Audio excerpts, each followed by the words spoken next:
जय जय जगन्नाथ नमस्कार ओम न्यूज आपण मानकु जणाउछि संध्या खबर रे हार्दिक अभिनंदन। आसंतु देश विदेश में किसी गुरुत्वपूर्ण घटना पर नजर पकेबा पूर्व कौन रही लघुचाप जनित वर्षा। ए लघुचाप जनित वर्षा 48 घंटा मध्य आउ एक लघुचाप। ए लघुचाप को नहीं सरकार केते सजबाज एवं सरकार तरफ कौन रही पूरा टाटस वीडियो एवं जोभली ओडिशा रे लगी रही तुहाकु तुहा वर्षा। ए वर्षा फल कृषक भाईर सर्वनाश हो सारा पर किपर यार मुकाबिला करने सरकार तरफ कि प्रकार व्यवस्था कर एवं कृषक भाई मान सतर्क सूचना कौन रही ए लघुचाप जनित वर्षा। लघुचाप जनित वर्षा कृषकंकर जो भली कहुई कृषक होउछंती देशर मेरुदंड। लगाण वर्षा फल किपरि तार चाष जमी को पुणी सजाड़ुची एवं लघुचाप जनित वर्षा कियारी पानी रे गोटे कृषक भाई निजर गुजराण मेंटेवाई एवं हल करुच्ची। आपण सीधा सड़क स्पष्ट चित्र देखंतु आसंतु ना पूरा वीडियो पर टिके नजर पकई नवा। दर्शक बंधु बड़ बन्या आशंका 48 घंटा मध्य पुणी एक लघुचाप सृष्टि संभावना।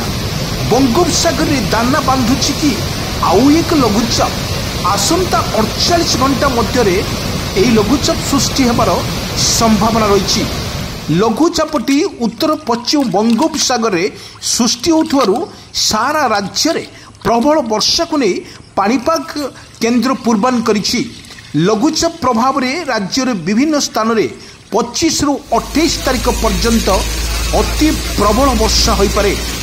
वर्तमान जो भली कर विशेषकर 25 एवं 26 वर्षार प्रभाव सबुठी अधिक रहिबो। किंतु आमे कहि रखुछु आज केन्द्रापड़ा जगतसिंहपुर जिले में वर्षार प्रभाव सबुठी अधिक रहिबो बोली पाणीपाग केन्द्र कहिछि। एही दृष्टि रखी एवं जिलागुड़िक ऑरेंज अलर्ट जारी करिछि। सेहीपरि केन्दुझर मयूरभंज बालेश्वर भद्रक जाजपुर कटक जिले में मध्यम वर्षा हो पारे। सेहीपरि वर्तमान राज्य में प्राय समस्त प्रमुख नदीगुड़िक जलस्तर अधिक रही। तेणु आगक हेबाकु थिबा लघुचाप जोगु राज्य में अधिकांश नदी में बड़ बन्या आशंका एड़ाई दि जाई न पारे। लघुचाप प्रभाव रे वर्तमान बंगोपसागर विशेषकर उत्तर बंगोपसागर अशांत रही। समुद्र मध्य पवनर बेग 40 रु 50 किलोमीटर झटका पवन एवं 60 किलोमीटर पर्यंत पहुँचबार आशंका रही। यही दृष्टि रखी आसंता 28 तारीख पर्यंत समुद्र मध्य न जावाई पाणीपाग केन्द्र पक्षरु सतर्क सूचना जारी करिछि आंचलिक पाणीपाग विज्ञान केन्द्र। बंधु आमे कहि पकौछु अन्यपटे उत्तर ओडिशा रे वर्तमान पुणी थरे बात्या सृष्टि होइछि। लघुचाप प्रभाव रे तलमुंडरे प्रभाव जोगु एवं उत्तर ओडिशा रे विभिन्न नदी बैतरणी ब्राह्मणी एवं सुवर्णरेखा नदी रे जलस्तर वृद्धि पाइछि। एही सब को बैतरणी एवं सुवर्णरेखार विपद संकेत उपरे जलस्तर प्रभावित होउतबा बेले यार अवपायिकार बन्या परिस्थिति सृष्टि होउतबा को नहीं सूचना जाइछि। जल संपद विभागर मुख्य जंत्री चंद्रशेखर पाड़ी आहरी चलित वर्ष सुवर्णरेखार एक पंचम बन्या सुवर्णरेखार छोटरू मध्यम बैतरणी छोट छोट धरणर बन्या हेउछि। किंतु विगत किछि दिन लगाण वर्षा हेउछि। किंतु गत 24 घंटे बैतरणी एवं बेसिन केन्दुझर एवं आखुआपदा एवं झारखंड रे 42.57 मिली वर्षा हेउछि। किंतु उपरे ब्राह्मणीर 15 मिली वर्षा हेउछि एवं उत्तर जो देखा गले उत्तर महानदी में 31 मिली वर्षा होइछि। जहाँ प्रभाव रे बन्या परिस्थिति सृष्टि होउछि। वंशधार और बुढ़ा बलंग पानी अधिक थिले भी वर्तमान दि जाइछि मात्र बैतरणी रे गतकाली ठारू वर्तमान जो भली बन्या मध्य परिस्थिति सृष्टि होइछि। अन्य पक्षरे हीराकुदर उपर मुंडरे प्रबल वर्षा होई जलस्तर मध्य बढ़ुछि।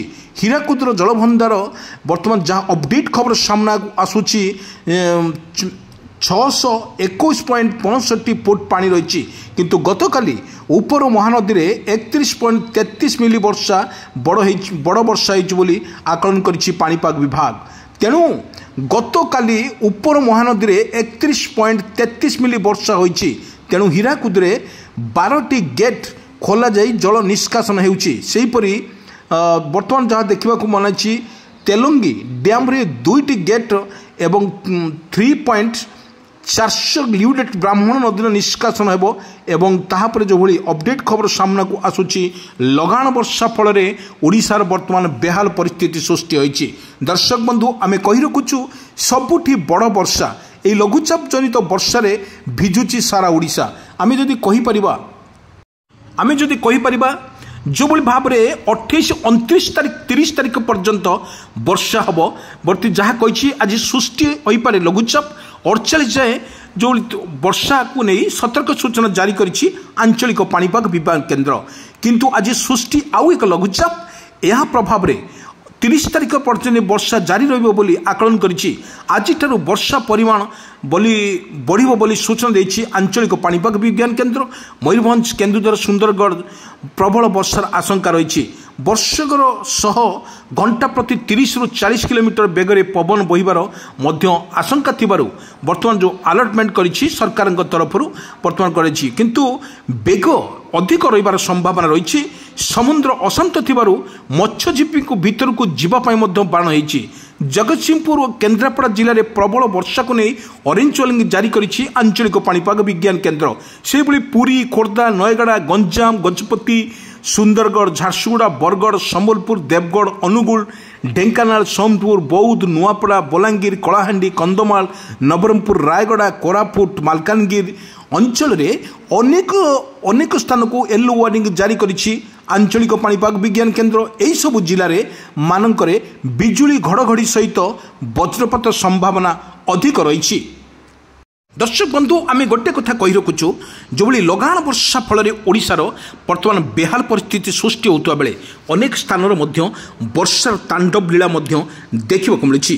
किंतु जदि आमे कथा कहबा बंगोपसागर सृष्टि होता आउ एक लघुचाप को नहीं किपरि भाव में स्थिति सरकार तरफ घोषणा कर एसआरसी कहवा अनुजाई वर्तमान वर्षार स्थिति वर्तमान बेहाल परिस्थिति सृष्टि होती। आमे आपन को किछि दृश्य देखाऊँ। ये दृश्य होछि वर्षार दृश्य किपरि भाव में संध्यार दृश्य रही। आकाशर बादल फटा वर्षा रे भिजुची सारा ओडिशा। आमे गोटे कथा आमे आपण मानक कहि रखुचु लगाण वर्षा फल प्रत्येक नदीर जलस्तर बढ़िबा सहित बन्या परिस्थिति मध्य सृष्टि होइछि। ए बन्या परिस्थिति किपरि भाव में सरकार तरफ जीरो काजुआलिटी काम करेंगे से सरकार प्रत्येक ऑफिसर मानक मध्य सतर्क घंटी करिछि एवं प्रत्येक कि पिला जो भली तलिया अंचल लोक मैंने अच्छा किपर से आसबे किपरि निरापद स्थान को आसबे से सरकार मध्य जोरदार प्रस्तुत करछंती। किंतु गोटे कथा हेउछि बारंबार लघुचाप जनित वर्षा जगार बन्या परिस्थिति सृष्टि होती। आम जदि कहवा भद्रक कथा जदि कहवा लगाण वर्षा फल जो बैतरणी कथा जदि कहवा ए बैतरणी रे वर्तमान 4टी ब्लॉक मध्यमान जल घेरी रही आशंका करा जायछि। आमे गोटे कथा कहूँ जो धामनगर कथा कहूँ धामनगर बंध भंडारी पोखरी यही ब्लॉक रे जो भली भाव में अत्यधिक बन्या फल लोक मैंने जीवन यापन करने अति मुस्किल होउछि। किंतु लगाण वर्षा फल लघुचाप जनित वर्षा फल ओडिशार बेहाल परिस्थिति सृष्टि होउछि। किंतु आमे गोटे कथा कहि पारुछु आपन को विजुअल माध्यम रे किछि दृश्य आमे देखाउछु किपरि रहिछि भयंकर दृश्य। ए भयंकर दृश्य आपण मानक जणाई दि जाउछि। आपण लघुचाप जनित वर्षा रे बिजुली घड़घड़ी थिबारु सतर्क सूचना जारी करछि एसआरसी एवं कृषक भाई मानक को जाइछि।